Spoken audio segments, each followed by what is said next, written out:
మరి ఎవరైనా చచ్చిపోతే 3 వద్దుల్లా 5 వద్దుల్లా 9 వద్దుల్లా పక్షికి పెడతాం.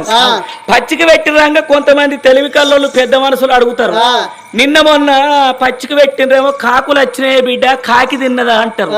ఈ కాకే ఎందుకు ముట్టన్నాయి అంటే దానికి ఒక అర్థం ఉన్నది. ఎందుకంటే కాకి ముడితే మన కర్మ తొలగిపోతుంది.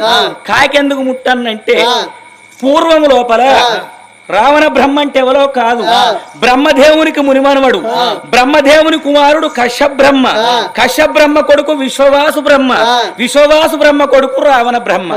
వాడు 4 వేదములు 18 పురాణములు 6 శాస్త్రములు ఆపోసన పట్టిన అమరవేద పండితుడు.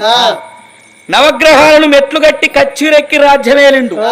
అటువంటి భయానికి బ్రహ్మదేవుడు వచ్చి పొద్దున పంచాంగం చెప్పాలి, కర్ణుడంటే వానదేవుడు వచ్చి అలుకుదల్లాలి, మరి బిడ్డ గాలిదేవుడు వచ్చి ఆకిలు ఊడవాలి, అగ్నిదేవుడు వచ్చి వంట చెయ్యాలి, బ్రహ్మ ముహూర్తం దాటక ముందు భార్య భర్తలు శివపార్వతులు వచ్చి పూజ కట్టువని పూజ మందిరంలో కూర్చుండాలి. అగో అంతటి ఎల్లించుకున్న రావణ బ్రహ్మకు ఒకనాడు దుర్బుద్ధి ఉట్టి ఇలా యమధర్మరాజును ఓడిస్తారని గద పట్టుకొని గాత పెట్టుకుంటూ పోతాడట.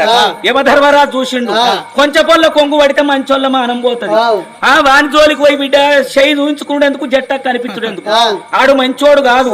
నవగ్రహాలని మెట్లు కట్టిండు, సురతి 33 కోట్ల దేవతలు ఎట్టి పడుతున్నాడు, ఎన్నన్న జాగుంటానని యమధర్మరాజు ఉడుకుతాడు.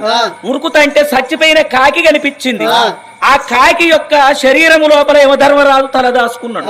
దాన్ని పరకాయ ప్రవేశం అంటారు. పరులు అంటే ఇతరులు, కాయము అంటే శరీరము. మరి దాని పరకాయ విద్య వచ్చినోడైతేనే అంత ప్రవేశించగలుగుతాడు.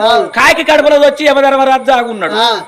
మరి రావణసూరుడు యమపురి పట్టం అంతా తిరిగిండు గాని యమధర్మరాజు కనిపించలేదు. పిరికి బంద కుమ్మరి పిల్ల మట్టికి రాదా, ఇయ్యల్ల కాకపోతే రేపు బయటికి రాదా, విధి అనాడు కాకుండా చంద్రుడు తది అనాడైనా తనకు తాను బయటికి వస్తాడు, దొరకకపోతాడా ఏడికి పోతాడని వాడు వెనకకు మరి లంకకు వేయండు.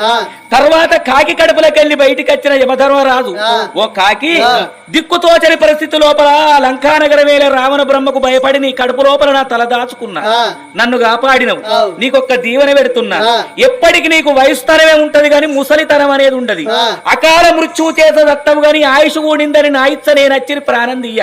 అకాల మృత్యు అంటే ఓ కరెంటు తీగ వినాలితే షాక్ కొట్టు, ఎవడన్నా కట్టెబెట్టి దెబ్బ కొడితను, గప్పుడొచ్చి నీ ప్రాణం తీస్తగాని నా ఇచ్చ నేను నీ ఆయుష్ కూడిందని వచ్చి ప్రాణం దియ్య. కలియుగం ఇంకా పుట్ట పంత ఉన్నది, పెరగ పంత ఉన్నది, ఉప్పు పప్పు చోట ఉడక పంత ఉన్నది. ఏ తల్లిదండ్రి చచ్చిపోతే కన్న కొడుకులు అయ్యవ్వకు అగ్గిపెట్టి 3 వద్దుల్లో 5 వద్దుల్లో 11 వద్దుల్లో 9 వద్దుల్లో పచ్చికి పెడితే కాకి గిట్టచ్చి తిన్నదనుకో చక్కగా అటువంటి వాని జీవి స్వర్గం పోవాలి, నరకం రావద్దని దీవెన పెట్టిండు యమధర్మరాజు.